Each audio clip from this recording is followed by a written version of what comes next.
এই পিচ্চি, আমাকে ঠিকমতো আদর করতে পারবি তো? ভাবি এসব কি বলছেন আপনি? এই পিচ্চি, তোমাকে বলছি, তুমি আমাকে ভাবি বলবে না, এখন থেকে বউ বলবে। বউ বলবো মানে?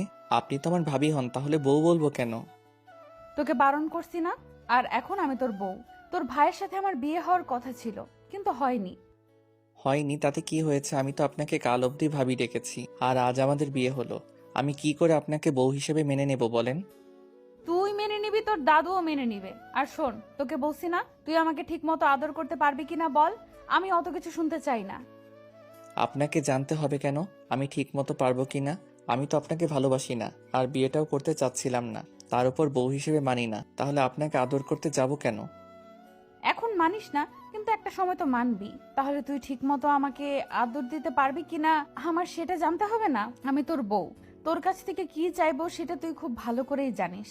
এখন কথা না বাড়িয়ে আমার কাছে আয়, আমাকে একটু আদর কর। আজব তো, এই না বললাম আমি আপনাকে স্ত্রী হিসেবে মানি না, বিয়েতে রাজি ছিলাম না, কখনো আপনাকে ভালোবাসতে পারবো না। তাহলে আপনি কি করে ভাবছেন যে আমি এখনই আপনার কাছে আসব?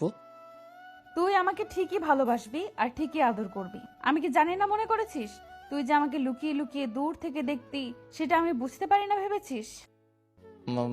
মানে আপনি এসব জানলেন কি করে? আর আমি কোথায় আপনাকে দেখেছি বলেন তো? ও, তার মানে সত্যিই তুই আমাকে দেখেছিস? তাহলে তো হয়েই গেল। তুই যে আমাকে দূর থেকে ভালোবাসিস সেটা তো জানতাম না। এখন কথা না বাড়িয়ে আমার কাছে আসো সোনা, আমাকে একটু জড়িয়ে ধরো। ভাবি আমি এসব করতে পারবো না, তাছাড়া আমি আপনাকে ভাবি হিসেবে ডেকে এসেছি, সেখানে আজকে হুটহাট করে বিয়ে করে নিয়ে কিভাবে বউ হিসেবে মেনে নেব? তার উপর জড়িয়ে ধরবো মানে? এসব কি উল্টাপাল্টা কথা বলছেন? আমার দ্বারা এসব সম্ভব হবে না। ওরে আমার ভালো ছেলে রে, কি সব ন্যাকামি দেখাচ্ছে! শোনো, ছেলেদের আমাকে ভালো করে চেনা আছে। প্রথমে ন্যাকামি দেখায়, পরে মেয়েদেরকে দেখলে তাদের শরীরটাকে কাছে পেলে খুব করে আদর করে। আমি খুব ভালো করে জানি। আর আমি তো এখন তোমার বউ। একটা না একটা সময় তুমি ঠিকই আমাকে ভালোবাসবে আর ঠিকই কাছে আসবে। কতদিন নিজের বউয়ের থেকে দূরে থাকতে পারো, আমিও সেটাই দেখব। দেখেন, আপনি যদি আমাকে অমনটা ভেবে থাকেন তাহলে সেটা আপনার ভুল ধারণা। আমি কখনো আপনার সাথে এসব করব না। আর আপনি কি করে ভাবলেন আমি যেখানে বিয়েতে রাজি ছিলাম না সেখানে আপনাকে বউ হিসেবে মানবো? কি করে মেনে না নাও আমি দেখব।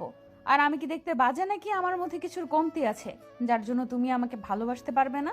তার উপর আমি কি তোমার ভালোবাসাটা পাওয়ার যোগ্য না? নাকি এমন কোনো বাজে কাজ করেছি যার জন্য তুমি আমাকে মানতে পারবে না? রুহির কথায় ঈশান একদম স্তব্ধ হয়ে গেল আর চুপচাপ মাথাটা নিচু করে রাখলো। তখন রুহি এগিয়ে এসে ঈশানের মুখের দুই পাশে হাত দিয়ে তারপর ওর কপালে আলতো করে একটা চুমু